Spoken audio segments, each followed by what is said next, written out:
Zdaj pa z velikim veseljem in zadovoljstvom k besedi vabim našega uvodnega referenta, profesorja dr. Boža Repeta. Božo, prosim.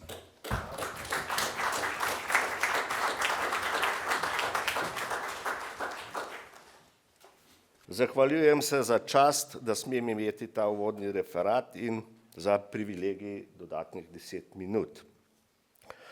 Vemo, da se zgodovina ne ukvarja s prerokbami in nima recepta za preživetje.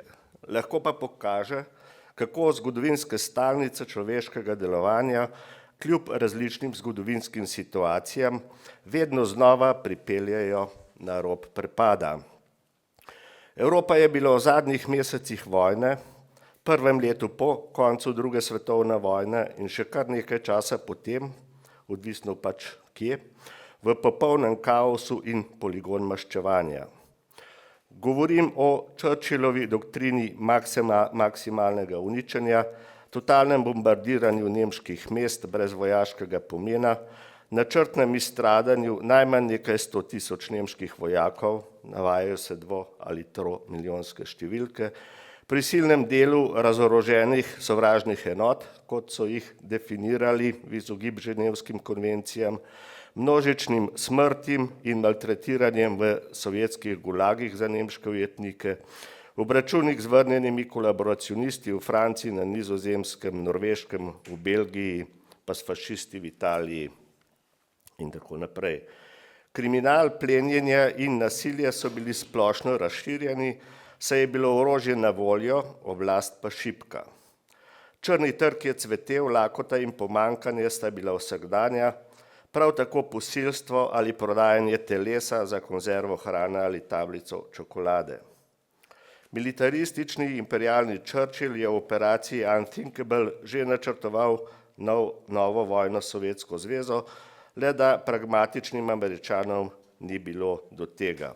To je bil sicer eden od številnih načrtov in idej tistega časa. Milijoni ljudi so se selili, nemški izgnanci, repatriiranci, begunci pred novimi režimi ali maščevanjem. Potekalo je množično preseljevanje Judov v Palestino. Povsod so potekali krvavi obračuni, politične in etnične čiščenja. Hkrati s selektivno denacifikacijo je potekala uporaba nacistov po vojni v ZDA in Veliki Britaniji, a tudi Sovjetski zvezi in vzhodni Nemčiji. Odprte so bile poti za njihov pobeg. Tako imenovane podganje poti, Red Lines, so mnogim najhujšim vojnim zločincem omogočile pobeg. Sodelovali so Vatikan in njegove organizacije, država zmagovalka in mednarodne kriminalne mreže. Eden od po vojni ustvarjenih mitov, tako na Zahodu kot na Vzhodu, je bila trditev, da je prišlo do denacifikacije, kar naj bi še posebej veljalo za Nemčijo. To ni res. Večina srednjega kadra, ki nosi težo administracije, sodstva, policije, upravnih aparatov, je ostala. Ali pa so se ljudje po letu, dveh preverjanj in nekaj mesecih zapora vrnili. O Avstriji in Italiji najbrž v tem krogu ni treba kaj dosti govoriti. Vemo, da je na primer Siegfried Uiberreiter, ki je tu izvajal brutalno germanizacijsko politiko, mirno v visoki starosti umrl v Nemčiji. Še zdaleč ne edini. Dejstvo je, da sta fašizem in nacizem preživela tako znotraj povojnega zahodnega sistema in družbe kot na socialističnem vzhodu. V nekaj letih je nato prišlo do stabilizacije, predvsem zaradi zunanjih sil ZDA in Sovjetske zveze, ki sta želeli nadzor nad svojimi vplivnimi območji. Država so vzpostavile policijo, sodstvo in nadzor nad družbo. Vojna je še enkrat pokazala, da zmagajo sile, ki so ekonomsko močnejše in ali imajo na razpolago več naravnih virov. V povojni politični sliki Evrope je okoli 25% evropskih držav spremenilo režim. Na vzhodu so nastali socialistični, na zahodu pod dominacijo ZDA je prišlo do demokracije ampak omejene z interesi kapitala. Španija in Portugalska sta obdržali stare fašistične ali fašistoidne, kakor pač kdo to imenuje, režime. Nekatere nevtralne in druge države, Švica, Švedska, vojna ni spremenila. Nemčija je bila razdeljena, Avstrija okupirana do leta 1955, Jugoslavija se je po letu 1948 samoupravnim sistemom umestila med oba svetova. Tako imenovani svobodni svet je bil po vojnih desetletjih poln prevratov, diktatur, delovanja tajnih organizacij, tam, kjer so bili interesi kapitala ogroženi in je grozilo, da bi komunisti lahko prevzeli oblast. V razvitih evropskih državah je po obnovi in v odvisnosti od ameriške vojaške in ekonomske pomoči iz strahu pred komunisti nastala država blaginje. Najboljše, kar je iz vojne izšlo in ustvarilo za kakšnih 20 let dobro življenje in relativen socialni mir za tako imenovano baby boom generacijo. Kljub uničujoči vojni sta bili v nasprotju s koncem Prve svetovne vojne spremenjeni le dve meji. Poljski je Sovjetska zveza pridobila velik del nekdaj nemškega ozemlja, Jugoslavija oziroma Slovenija v njej si je z narodno-osvobodilnim bojem priborila do del nekdanjega italijanskega ozemlja. Torej, kako je bilo Slovenijo, jaz se bom malce sprehajal med, kot bi rekel, Hobsbawm, ptičjim in žabjim pogledom. Kar zadeva Slovenijo, druga svetovna vojna označuje enega najbolj kritičnih trenutkov slovenske zgodovine. Slovenci so bili zgolj droben delček v velikem nacističnem načrtu nove Evrope, v kateri bi ostalo le nekaj fašističnih držav in njim podrejenih protektoratov. Bili so med narodi, ki so bili obsojeni, da hitro izginejo, kar naj bi izvedli tako z etnocidnimi kot genocidnimi metodami. Odpor na celotnem slovenskem ozemlju je organizirala Osvobodilna fronta, ki ni priznavala razkosanja in okupacijskih meja. Neločljiv del upora sta bila kultura in šolstvo. Poleg osvoboditve in spremembe meja, torej dosega idealnega cilja zedinjene Slovenije, je bila najpomembnejša komponenta narodno-osvobodilnega boja zgradba lastne državnosti znotraj Jugoslavije in vzpostavitev nove oblasti. Ob koncu vojne se tudi Slovenija ni v celoti izognila kaosu in obračunom, nenazadnje se je vojna tukaj v bližini tudi končala. Vendar so bile razmere v nasprotju s percepcijo, ustvarjeno po osamosvojitvi, bistveno bolj urejene kot kje drugje. Po robovih nacionalnega ozemlja, zlasti na Štajerskem in Koroškem, so delovale razne bande.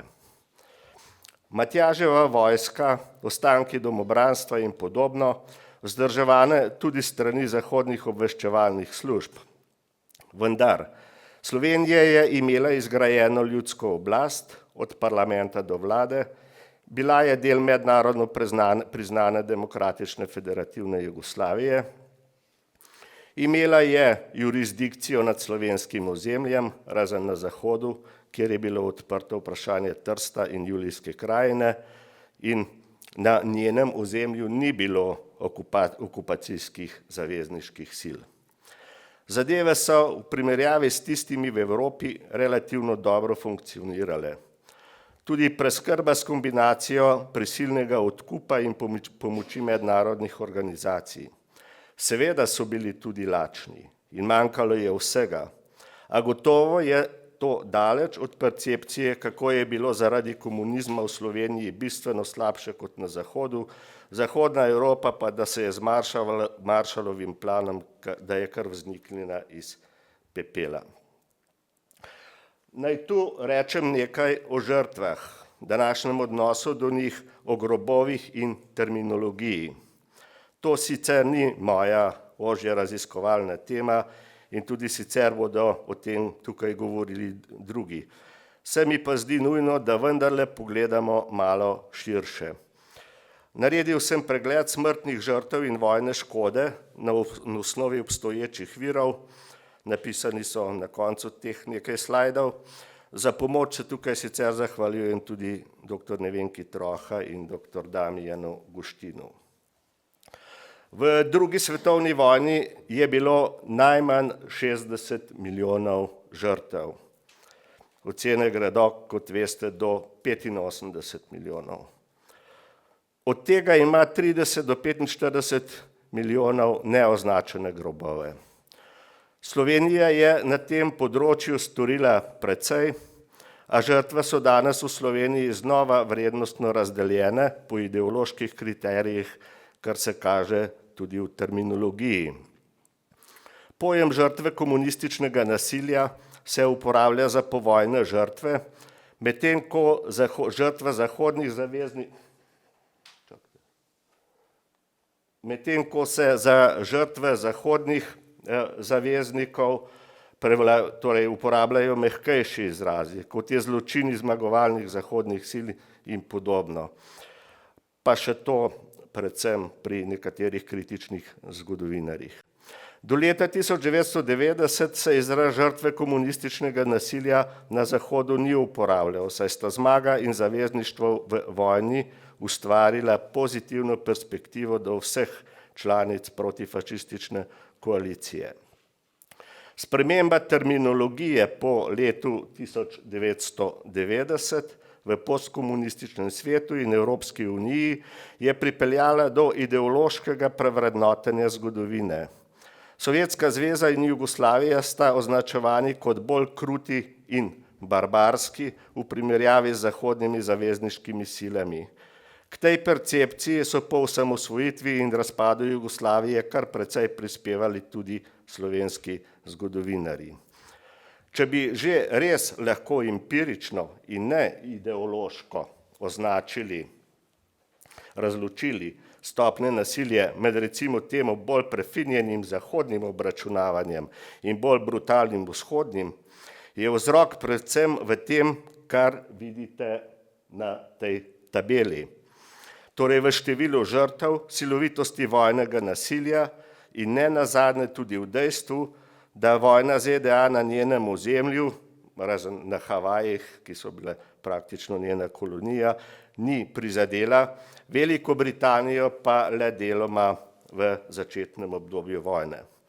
Posledice tega v nacionalnem smislu, včasih že kar samodestruktivnega ravnanja, ki nima prav dosti zveze z iskanjem zgodovinske resnice, nam v mednarodnem kontekstu škodi, zlasti v odnosu do nekdanjih okupatork. Sam sem sicer zadnji, ki bi kritiziral recimo mednarodno, recimo temu soočanje, kritično soočanje mnenj, ampak mislim, da tukaj ne gre za to. V Sloveniji so se v skladu s spremenjeno interpretacijo ideološko kategorizirale tudi žrtve. Nekatere so postale prvorazredne, drugo pa drugorazredne, torej zadeva se je obrnila. Pravica do groba je postala pomembnejša od tega, kje se je kdo boril, postala je del kulturnega boja, kar je prispevalo k izgubi vrednostne orientacije v slovenski družbi. Šele sedaj se nekako bližamo času, ko naj bi Ministrstvo za obrambo sprejelo pod svoje okrilje kategorizacijo, obravnavo in sistematično torej zbiranje podatkov za vse žrtve. Po vojni je sledila družbena preobrazba, vzpostavitev Jugoslovanske federativne republike z lastno državnostjo in pravico do samoodločbe. Slovenci so prvič v sodobni zgodovini tudi formalno dobili lastno upravo, lastno gospodarstvo, lastno kulturo, deloma tudi obrambo in omejeno regionalno zunanjo politiko. V ozadju je bila tiha, a trdna zavest, da je narod brez državnosti ranljiv in obsojen na podrejenost. Povojna generacija, utrjena v vojnih preizkušnjah, je zmogla doseči družbeni dogovor o prioritetah. Modernizacija, izobrazba, industrijska rast, skrb za socialno varnost, ženska emancipacija in enakopravnost. V ospredju so bile vrednote skupnega dobrega in solidarnosti. 20 let po vojni je Slovenija iz pretežno kmetijske družbe, skoraj v celoti porušene po vojni, že vstopala v svet razvitejših postindustrijskih držav. Kako je bilo z novo ureditvijo sveta? Povojna ureditev sveta je temeljila na nasprotju ideologij kapitalistične liberalne demokracije na eni strani in socialističnega enopartijskega sistema na drugi strani. Hkrati pa je svet dobil institucije, ki so poskušale zagotoviti stabilnost, mir in razvoj z več ali manj uspeha. Leta 1945 svet ni bil več polaren kot prej, z nekaj dominantnimi imperialnimi silami. Razdelil se je na kapitalistični blok, torej ZDA Zahod, in socialistični blok Sovjetska zveza, Vzhodna Evropa, Kitajska. Dekolonizacija je postopoma prinesla neodvisnost več kot 80 novim državam v Aziji in Afriki med leti 1950 in 1980. Nastal je blok neuvrščenih držav z Jugoslavijo kot eno od vodilnih držav. OZN, torej Združeni narodi, so nastali kot nova globalna institucija za mir in sodelovanje. Formalno je OZN priznavala suverenost majhnih držav, postavila novo pravilo, prepoved agresivne vojne, razen samoobrambne, spodbujala človekove pravice, tukaj seveda v ospredju splošna deklaracija o človekovih pravicah leta 1948, ki danes, sem prepričan, ne bi bila več sprejeta. Vzpostavila je mirovne operacije in humanitarno pomoč. Vmes je bila hkrati pa je bila politično in ekonomsko ukrojena po volji zmagovalcev, zlasti ZDA, ki obvladujejo vse glavne finančne institucije, dolar pa je svetovna valuta. Velike sile imajo v varnostnem svetu pravico do veta. Svet je deloval po načelih hladne vojne. Prava vojna oziroma prave vojne, skupno okrog 250 s 45 milijoni žrtvami in genocidi. Vse to se je nadaljevalo. Pravno potrjenih imamo 4 do 5 genocidov, zgodovinsko utemeljenih 10 do 15. Prav tako sta se nadaljevali revščina in enakost, čeprav je bilo v povojnih desetletjih veliko narejenega tudi za njihovo odpravo, za odpravo tega. Evropska povojna stvarnost. Leta 1945 je bila Evropa še daleč od združevanja. Še v času vojne je italijanski komunist Altiero Spinelli v Konfinaciji v Entoteneju zapisal Evropska federacija ali nova vojna. Ideja je bila federalna Evropa brez nacionalnih držav. Jean Monnet je v izgnanstvu snoval gospodarsko strategijo. Robert Schuman, zagovornik nemško-francoske sprave, je bil prepričan, da brez te nemško-francoske pomiritve ne bo miru. Nastala je nova, predvsem ekonomska skupnost. Evropa se je razširila, a notranje stagnirala. Prelom je bila francoska in nizozemska zavrnitev ustave leta 2005 zaradi domnevne izgube nacionalne suverenosti in strahu pred preveliko centralizacijo moči. Danes ironično prav Francija hoče novo centralizirano Evropo. Spinellijeva ideja o federaciji je bila pokopana, prav tako koncept Evrope regij. Z Lizbonsko pogodbo leta 2007, ki je zgolj kozmetično združila dotedanje številne sporazume, so zmagale nacionalne države. Leta 2025 je Evropska unija brez identitete z neizvoljeno izvršno oblastjo, ob čemer ima Evropska komisija enormno politično in zlasti ekonomsko moč. Antonio Gramsci bi rekel, da gre za hegemonijo brez kulturne osnove. Vzpostavila se je tehnobirokratska oblast, ki jo je Habermas opisal kot postnacionalni aparat brez demokratične volje ljudstva. Willensbildung, kot je to poimenoval. Legitimnost, ki v klasični demokratični teoriji izhaja iz ljudske suverenosti, spomnil bom na Rousseja, na Kanta in druge mislece, je tu nadomeščena z ekonomskim nacionalizmom in redistribucijsko politiko. Skupni trg, prost pretok kapitala, delno evro kot skupna valuta. Vrednoto, kot so solidarnost, pravičnost, kulturna identiteta, so sekundarne. Denar se deli v zameno za omejeno politično participacijo.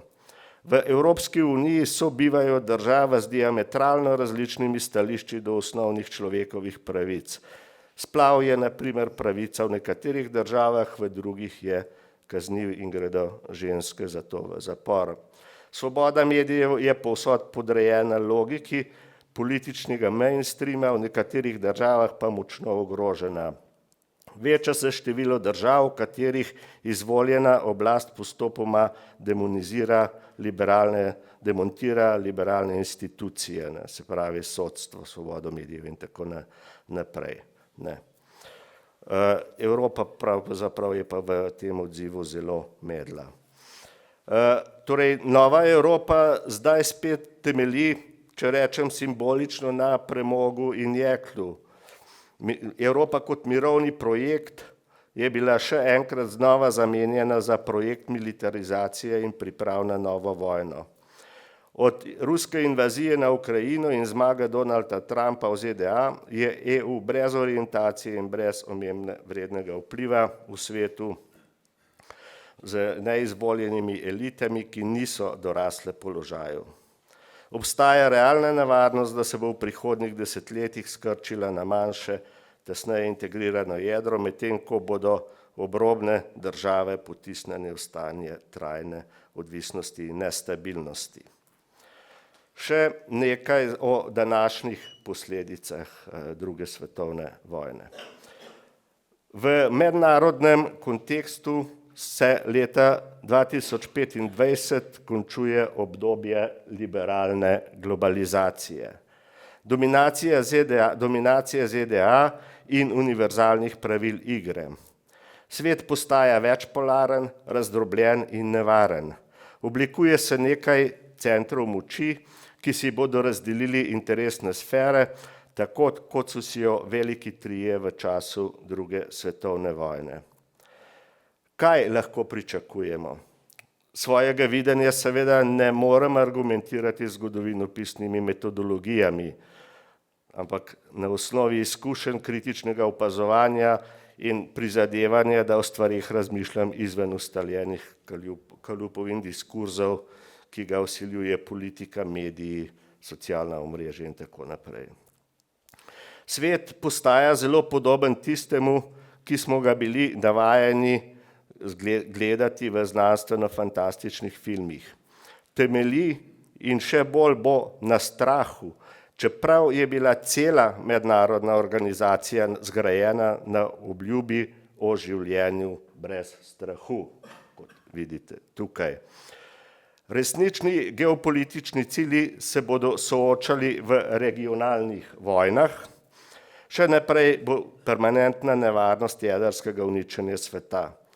Čaka nas tekmovanje imperijev, zapiranje meja, avtoritarne ureditve kot običajna praksa, gospodarska militarizacija in brutalna tekmovalnost za vire.